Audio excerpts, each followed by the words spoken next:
about Twinkies for breakfast? Post Cereal has teamed up with Hostess to turn the iconic snack cake into a new cereal.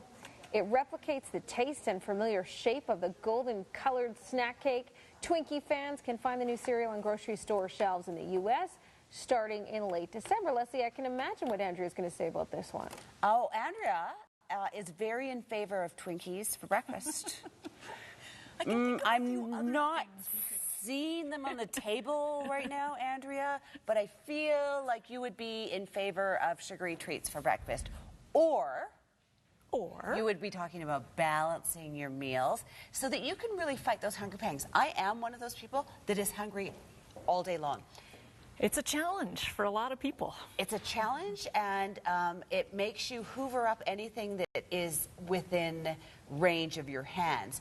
But there are some things you can do to make sure that you feel satisfied, in which case you're not going to be like, where's the next thing to eat, where's the next thing to eat? Yes. It's not going to be top of mind to you. Yes. So there's 5 factors for fullness. So I'll go through them really quick and then we'll dive into them in a little bit more depth. First one is protein, absolutely key. Second is fiber. Third is volume.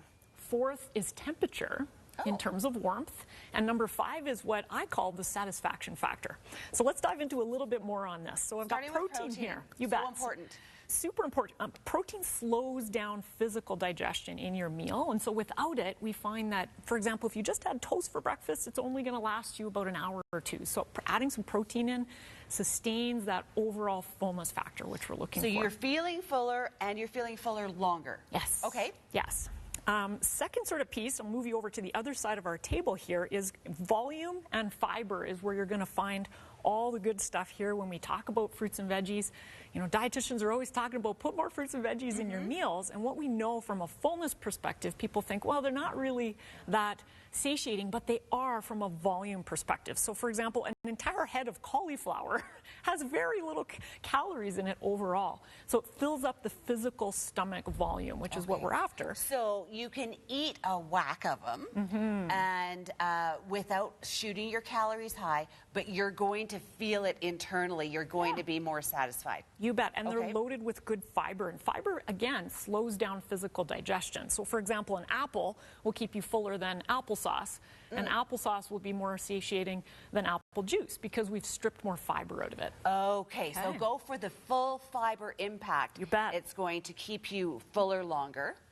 And then we've got temperature is our 4th factor. So a meal that I brought in here just as a sample, what we know is that warm foods are comfort foods, and particularly as we get into the winter months where people are a little bit more hungry naturally than they are in the summer.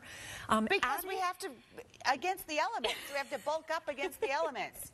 So I want you to think about at the hungriest time of the day, how do I add some warmth into the meal? So for example, cold yogurt as an afternoon snack isn't often as satiating as something like taking milk or almond milk or, you know, whatever milk beverage that you're doing, heating it up into more of like a steamed vanilla milk or a hot cocoa, because it's more comfort food when it's warm. Okay. Or for example, eating raw broccoli is probably not as satiating in the winter months as actually having more of a roasted or a steamed or broccoli within a soup. I've got my eye on that bowl because that looks delicious right there. So if you think about it, this is going to be my lunch today, and if you brought a sandwich... Yeah, maybe it's going to be my lunch today, but okay. Well, we could share, you know.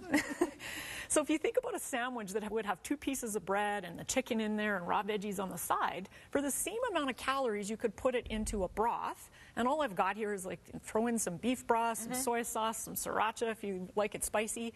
I've got a cup of the ramen noodles, which again is adding some good fiber in there from the natural whole grains in the noodle. And calorically, this is actually very similar to eating a sandwich. When I ask people which one would actually keep you fuller longer, people would always vote this one, and that's because we've got volume, we've got fiber, we've got protein. What was the other one?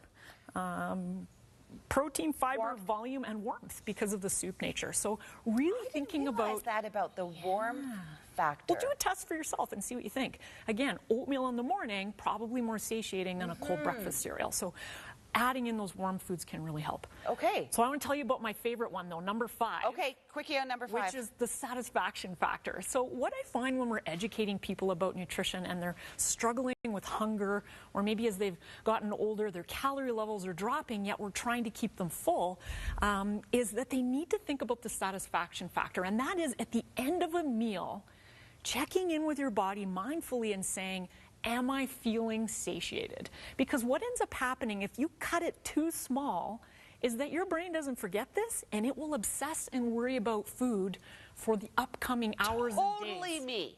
Yes, this is a thing that happens. I keep saying, get that out of your mind, get that out of your mind. But it's like, no, no, no. Must find more food. Not satisfied. Must find more food. We are wired biologically not to be deprived. We want to be I thought I was just gluttony, but that's good to know. We're wired that way. So follow these steps, and you check in with yourself. You could feel fuller, satisfied longer.